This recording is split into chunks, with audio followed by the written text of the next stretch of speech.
जी, India news में आपका बहुत बहुत स्वागत है। मैं हूं गुलाम मोहम्मद खान और इस वक्त मैं मौजूद हूं यूपी के जिला बदायूं के कस्बा ककराला में। और ककराला की ये शेखुपुर विधानसभा सीट लगती है। यहाँ के निवर्तमान विधायक धर्मेंद्र साक उर्फ पप्पू भैया जी हमारे साथ मौजूद हैं। ये हमारी पार्टी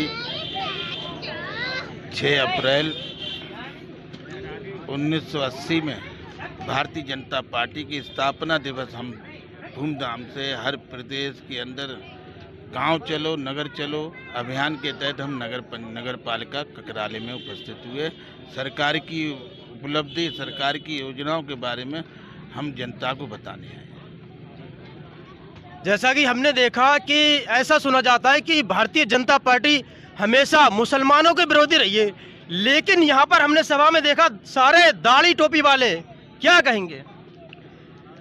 आपको मैंने बताया था, हमने कोई भेदभाव नहीं किया। लोग गुमराह करते हैं हमारे मुस्लिम भाइयों बहनों को। हमने कोई भी योजना हो, हमने हर समाज के, हर तबके के, किसी भी जाति का हो, किसी भी धर्म का हो, हमने गरीब को गरीब देखा है।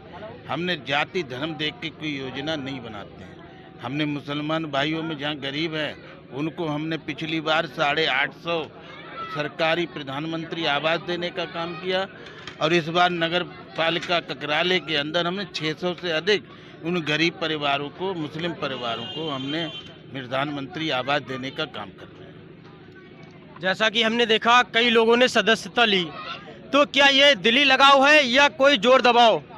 दिल से लगाव है। मेरा इस विधानसभा में मेरे पिताजी का 50 साल से हमारे इन लोगों से पारिवारिक संबंध रहे, मगर हमने इनके साथ हमेशा मतलब रिश्ते भाई के परिवार जैसे माने हैं और मुझे उम्मीद है इस बार ककराला भारी बहुमत से इस बार भारतीय जनता पार्टी के पक्ष में मतदान करेगा, मेरे पक्ष में मतदान करेगा। कहीं ऐसा तो नहीं कोई दबाव? ऐसा कहा जाता है कि बीजेपी के दबाव में आकर अगर यहाँ रहना है तो बीजेपी में आना पड़ेगा, नहीं तो लोग जो है जेलों में डलवा देंगे, डंडे लगवाएंगे। क्या कहेंगे? ये सब गलत अफवाह उड़ाने वालों पे मैं यही तो कहता हूँ, इन लोगों को, जो लोग गलत अफवाह उड़ाते उनको भी एक तमाचा मारने का समय है कि भाजपा खा जाएगी या भाजपा नुकसान करेगी। 9 साल उत्तर प्रदेश में सरकार बनते हुए आपने देखा है, कार्यकाल पूरा हुआ है 9 साल का, और देश के अंदर 11 साल का, 12 साल का कार्यकाल प्रधानमंत्री आदरणीय नरेंद्र मोदी के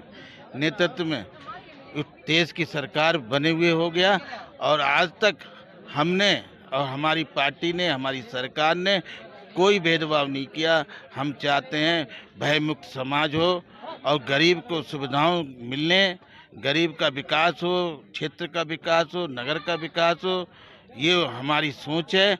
और ये समाजवादी पार्टी के लोग इन मुसलमान भाई बहनों को गुमराह करने का काम करते हैं, भाजपा के नाम से डराने का काम करते हैं। अब मुसलमान भाई बहन समझ गया है कि अब इनके झांसे में आने का काम नहीं करेंगे। अभी आने वाले समय में समाजवादी पार्टी का उत्तर प्रदेश के अंदर सुपड़ा साफ होने जा रहा है और उत्तर प्रदेश में फिर तिबारा आदरणीय योगी आदित्यनाथ जी के नेतृत्व में सरकार बनने जा रही है। मैं आज से स्पष्ट कर रहा हूँ। सबसे बड़ा सवाल ये है, इस ककराला की इतनी आबादी है और आसपास के कई गांव मिलते हैं इस कस्बे से, लेकिन सबसे ज़्यादा ज़रूरत है आधार सेंटर की। आप भी विधायक रहे और जो भी हैं वो भी हैं, क्यों नहीं आया आधार सेंटर यहाँ पर? मेरे पास कोई ऐसी सूचना नहीं है। अगर ऐसी समस्या है मैं इनकी पूरी कराने का प्रयास करूँगा। और बात की जाए तो स्वास्थ्य की, ककराला में एक बहुत बड़ा हॉस्पिटल बना हुआ है, लेकिन सारी सुविधाएं चौकियों में बिल्कुल बंद पड़ी हुई हैं। एक्सरे मशीन यहाँ थी, दूसरी जगह चली गई। क्यों एक्शन नहीं लिया गया यहाँ पर? मैं आपको बताऊं, ये जो यहाँ चिकित्सालय है, अस्पताल है, ये हमारे आदरणीय पूर्व मंत्री पिताजी भगवान सिंह साकिर जी ने बनाने का काम किया।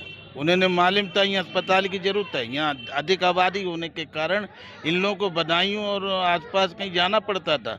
हमने उस अस्पताल को बड़े, कम से कम 100 बेड का अस्पताल बनाने का काम किया। लेकिन विधायक जी अब सिर्फ बिल्डिंग रह गई है, उसमें कुछ नहीं है। उसमें डॉक्टर भी हैं, कोई समस्या है मुझे आज तक इन्होंने बताया नहीं। अगर कहीं डॉक्टरों की समस्या है मैं डॉक्टरों की पूर्ति कराने का काम करूँगा। स्टाफ कम हो तो स्टाफ पूरा करूँगा, दवाइयाँ कम है तो दवाइयाँ पूरी करूँगा। मुझे बताओ ककराले किसी व्यक्ति ने मुझसे कहा हो? उसमें कोई इमरजेंसी सुविधा नहीं है, कोई एम्बुलेंस नहीं है। रात में किसी का एक्सीडेंट हो जाए, कुछ हो जाए तो बदायूं जाना पड़ता है। बदायूं जाते जाते व्यक्ति की मौत हो जाती है। कौन जिम्मेदार होगा इसका? अब एक्सीडेंट होता तो आपने देखा होगा, एक टोल फ्री नंबर है, उससे एम्बुलेंस मिलती हैं। और कहीं रास्ते में एक्सीडेंट होता है तब भी एम्बुलेंस पहुंच जाती है, मगर अस्पताल में नहीं है। तो हो सकता है मैं सीएमओ साहब से बात करके उसमें व्यवस्था कराने का प्रयास करूंगा। तो क्या लगता है आपको 27 में आएगी आपकी सरकार शेखुपुर विधानसभा सीट से? पूरी पूरी मैं आज आपके माध्यम से अपनी जनता को बताना चाहता हूँ, जनता का आशीर्वाद मेरे साथ है। इस बार कोई गलती हमारे क्षेत्र की जनता करने वाली नहीं है। इस बार जो बहुमत जो 2-4 हज़ार वोटों में पिछली बार हारा था, इस बार मुझे लगता है लंबी जीत ये हमारी क्षेत्र शेखुपुर की जनता कराने